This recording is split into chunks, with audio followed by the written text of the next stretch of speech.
Bonsoir donc à toutes et tous, je suis très heureux de vous retrouver pour faire un nouveau point concernant l'évolution attendue pour ce milieu de semaine, notamment pour mercredi qui, s'annonce comme étant une journée très douce, sans doute la journée, vraiment, la plus douce de, la semaine et la plus belle par la même occasion. Mais va-t-on battre des records de douceur? C'est la grande question. Alors a priori, pas spécialement, mais on s'en rapprochera quand même, notamment sur le sud-ouest. Pourquoi? Eh bien, tout simplement parce qu'on a l'ex-ouragan, hein, Mélissa, qui a touché, vous savez, hein, la semaine dernière, on en a beaucoup parlé dans les médias, Cuba, la Jamaïque et même les Bermudes, qui va aller remonter vers l'Islande, vers les eaux froides donc de l'Islande, il va aller se perdre par là-bas, hein, par l'Islande, et du coup, conséquence, nous, pour but, et il aura pour but de nous renvoyer un flux subtropical en provenance du Maroc. Et ben oui, avec en plus de cela une petite dorsale anticyclonique qui va quand même se créer sur notre pays. Donc conséquence, ça va nous drainer un flux de sud assez important sur notre pays, hein, avec d'ailleurs des vents de sud-est, hein, vous savez le vent d'OTAN, là, le fameux vent qui rend fou sur la plaine toulousaine, entre Toulouse et Castres, hein, qui pourrait souffler assez fort, hein, des rafales de 80 à 90 km/h, du vent de sud aussi dans la vallée du Rhône, qui va se renforcer, sans doute sur le sud du Massif central aussi, sur les plateaux de Mille Vaches, hein, dans le Limousin, sur le Val de Saône peut-être. Donc voilà, on aura des vents de sud, ça c'est vrai. Et justement, c'est ce flux de sud qui va attiser, hein, toute cette douceur subtropicale. Avec d'ailleurs un petit risque de sable saharien. Et oui, je vous parle de ça en plein mois de novembre. Alors vous allez dire pourquoi, qu'est-ce qu'il a? Vous parlez d'un risque de sable du Sahara? Oui, c'est pas complètement écarté. Alors certes, les concentrations s'annoncent a priori très anecdotiques, hein, quand même plus faibles qu'en plein été, hein, forcément. Mais voilà, pour un début novembre, c'est quand même assez remarquable. Et au niveau des températures, ça va l'être aussi, parce qu'on aura des valeurs à peu près entre 16 et 20 degrés dans la moitié nord, hein. Je vous rappelle que pour un début novembre, on devrait plutôt être entre 10 et 12 degrés dans la moitié nord à peu près, et entre 13 et 17, 18 au sud, donc on restera largement au-dessus des moyennes. Et dans le sud-ouest, surtout d'ailleurs, entre 20 et 25 degrés, mais pourquoi pas localement 26 à 27, hein, par effet de fön au pied des Pyrénées.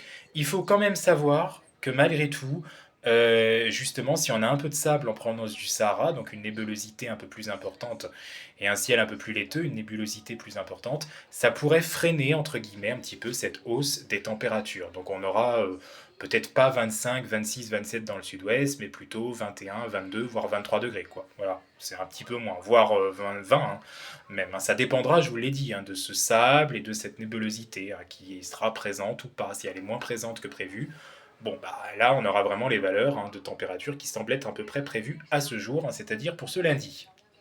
Voilà un petit peu. Et puis alors, une fois que tout cela, une fois que cette journée de mercredi sera passée et que cette grande douceur sera passée, eh ben on aura une dégradation dans la journée de jeudi qu'il faudra surveiller. Alors il y a encore quelques incertitudes avec les modèles, avec les comparateurs.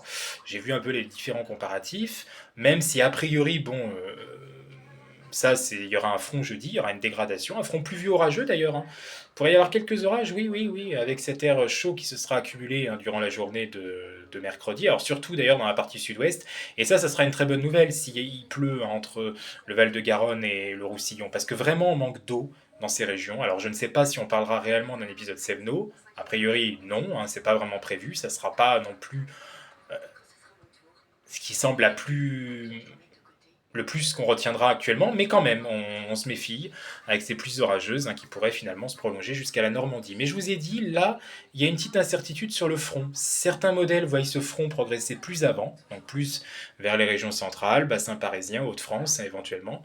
Peut-être s'arrêter qu'à là, pas aller davantage, donc pas aller vers l'extrême est. D'autres le voient au contraire bloqué, comme ça, pendant 24 heures, hein, uniquement dans l'ouest et dans le sud-ouest, hein. Donc c'est ça aussi qu'il faudra voir, hein, qu'il faudra confirmer ou pas d'ici là, bien entendu. En tout cas, toujours est-il que il n'y a toujours pas d'offensive hivernale en vue. Vous avez donc compris que même après que ce front va passer, on va avoir une baisse des températures, certes, hein, on perdra quand même 5 à 7 degrés, notamment dans le sud-ouest du pays pour la journée de jeudi, ça passera pas inaperçu, mais à ce jour, il n'y a quand même toujours pas d'offensive hivernale en vue. On reviendra tout simplement dans des températures plus normales pour la saison, après ce pic de douceur, presque de chaleur, on pourrait le dire, hein, notamment dans le sud-ouest, hein, pour la journée de mercredi. Donc pour le moment, pas, comme je vous ai dit, de nouvelles, enfin pas de risque en tout cas, d'arrivée de l'hiver en vue, au moins jusqu'à minima.